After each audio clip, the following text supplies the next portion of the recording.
Good morning. We are lucky to be here at Community Newspapers. It's the happiest place on earth. And I'm glad today to be meeting and interviewing Shaun Nowrouzi, who is an artist in our local community. He's been working on sculpture gardens for some time now.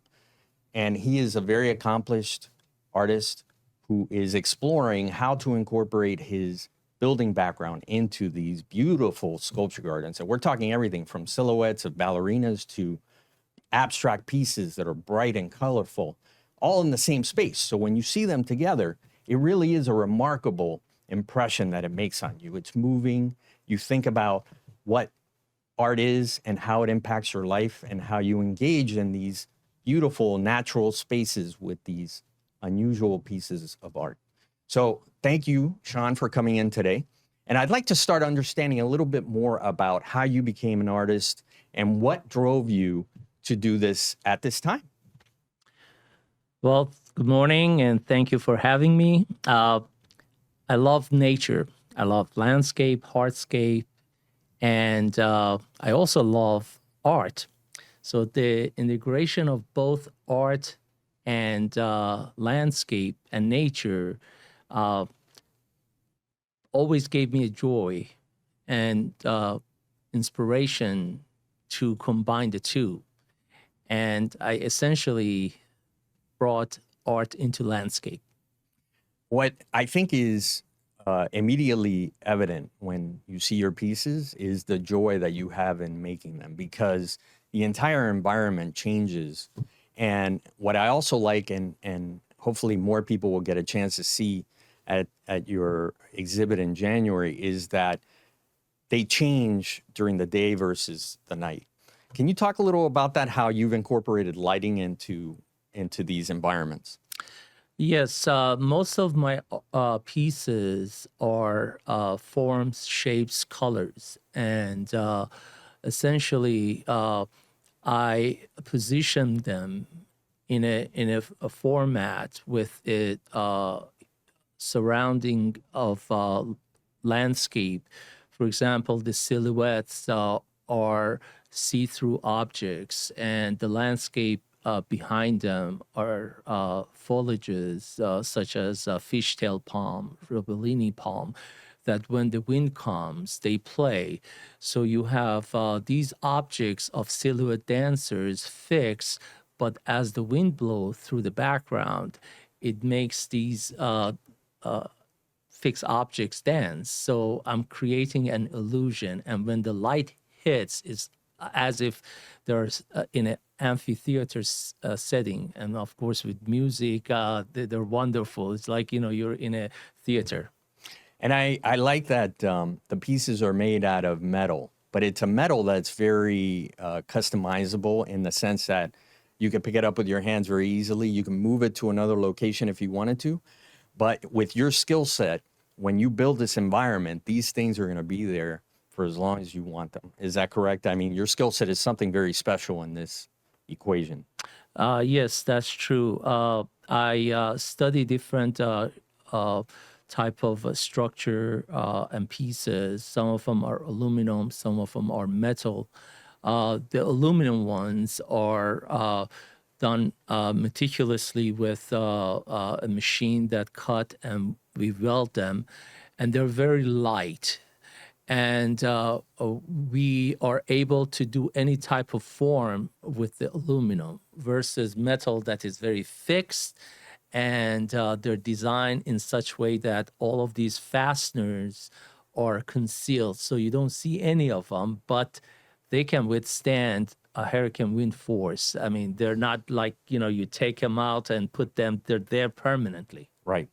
What I find fascinating also, you were just in Coral Gables magazine. You had a spread, a full feature with some of the work there. And also you're going to have a story in Miami Living magazine. These are exciting things that are happening around your work. And I think it's because it's so different and so unique. There really aren't a lot of artists working in that space. So how did you decide that you weren't just going to work on individual pieces, but you were going to work on the entire environment?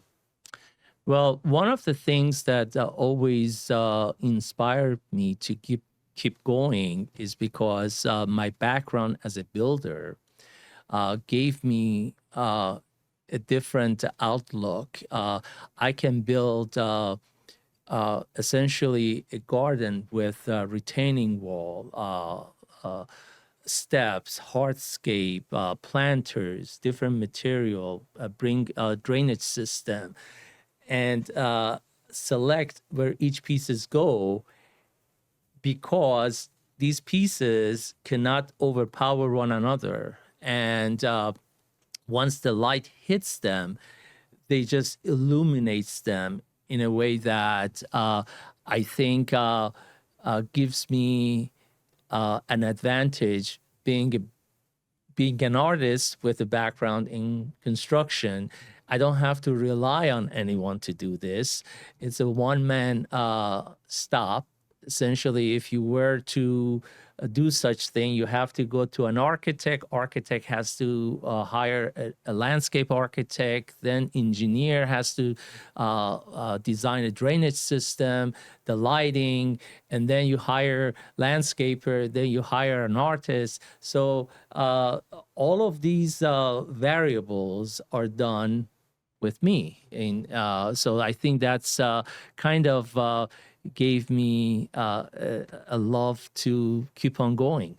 It sounds like you have a lot of confidence, because an environment like that for an artist might be intimidating, but for you, it's something that you're very familiar with, you're very experienced with, and you can resolve whatever might come up yourself rather than having to pull in another person, and it would take weeks or, who knows how long to resolve. So I'm glad that you're able to apply all these great skills to this environment. Now, you've talked a little about who inspires you in the artist world. Can you talk a little about that? Because I think it's really important to understand. Yes, I mean, you pull your inspiration from different forms and different shapes. I mean, initially, I was inspired and drawn towards arts as I traveled throughout the world, and I was exposed to different type of art in different shapes, and I began to, that fascination grew further and further, and I started putting objects together, 25 years ago.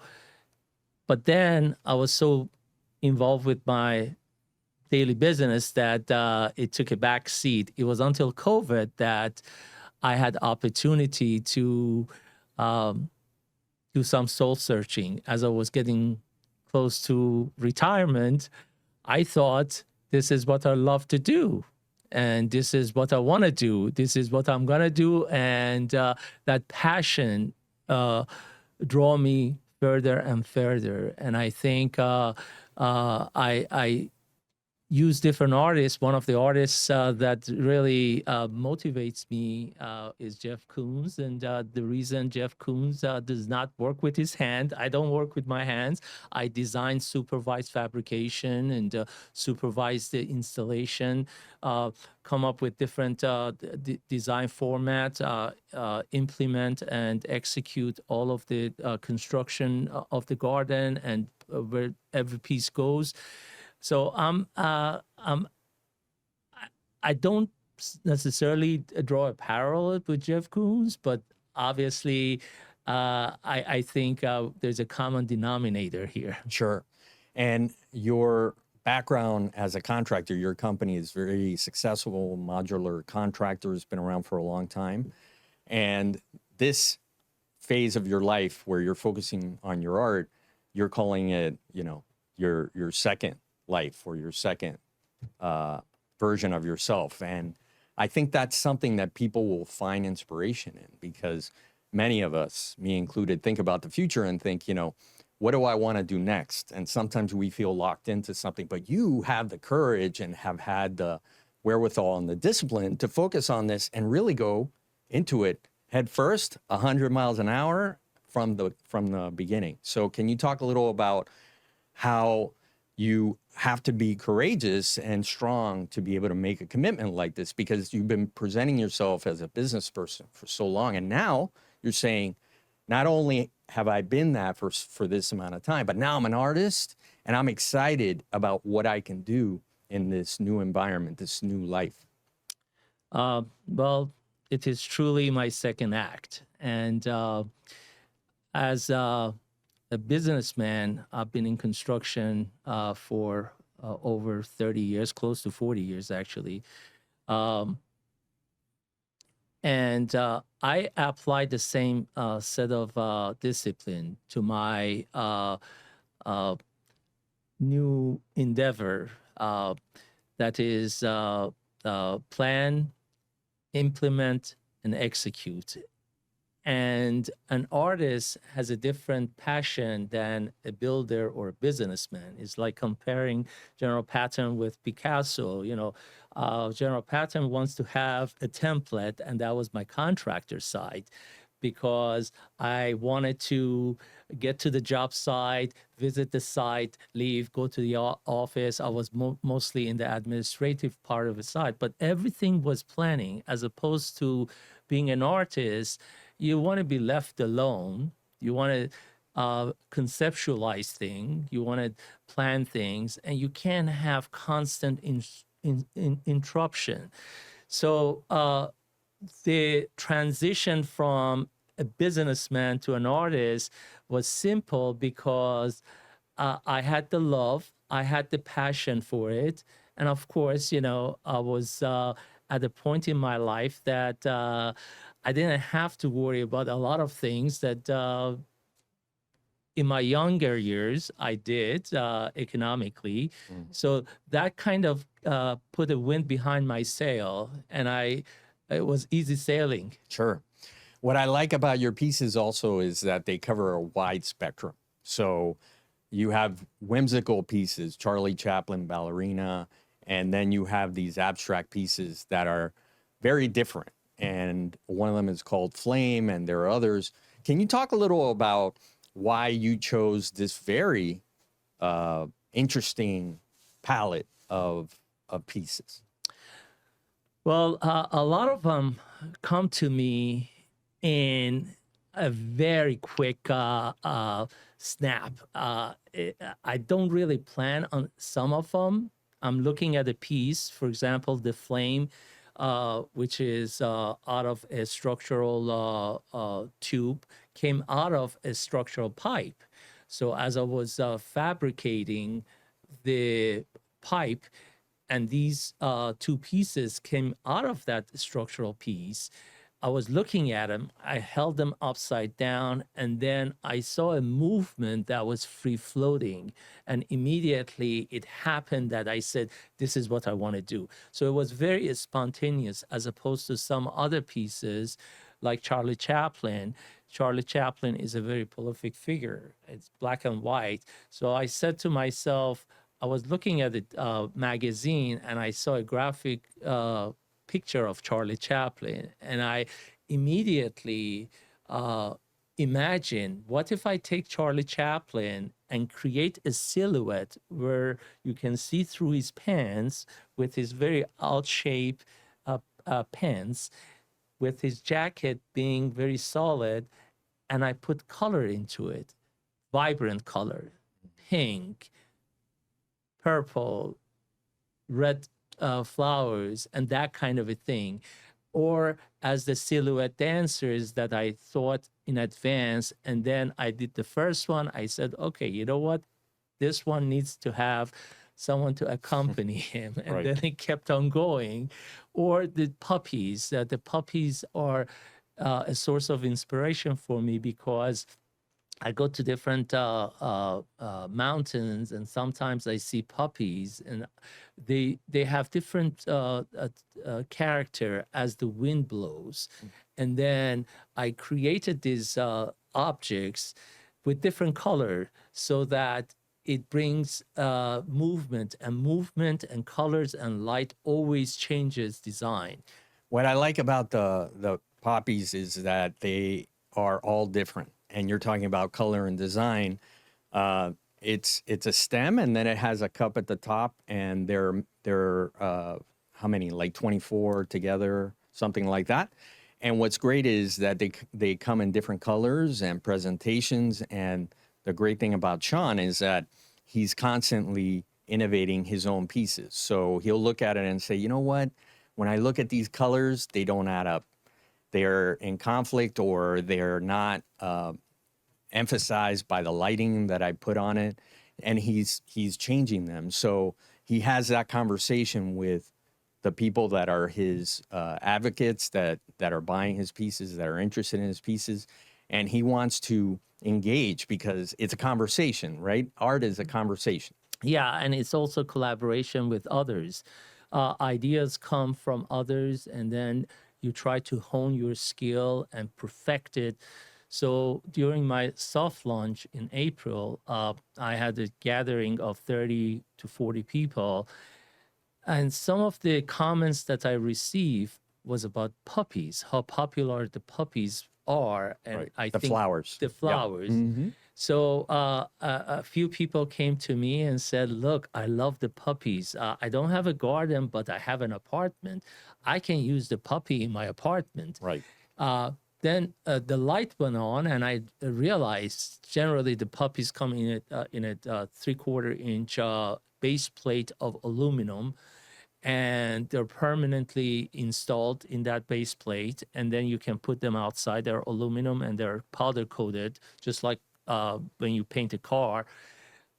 But then I created different sizes. I have a size as big as 8 foot long by maybe as many as 120 puppies in them, in light purple flowers or yellow flowers. And that kind of evolved from a conversation I had with someone. That's fantastic. And I think you're going to have more conversations in the future, because some of your pieces are actually being considered for public spaces, which is fantastic. I'm excited for you about that.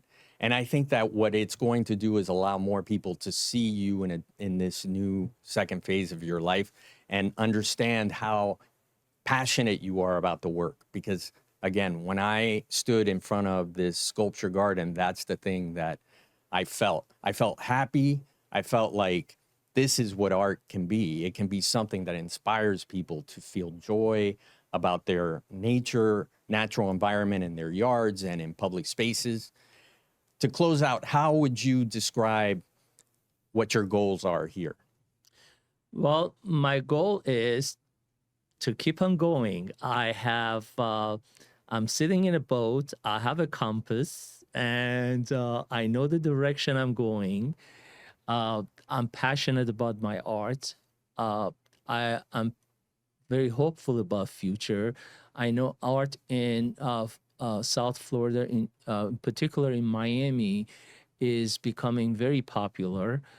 Every place you go to, whether it's a residential or commercial or public places, there is a demand for expressing art. Many cities and districts now have set aside program. In fact, city of Miami, in certain areas such as Miami World Center, you have to allocate 1.5% of construction costs towards public art. So I think the future is there.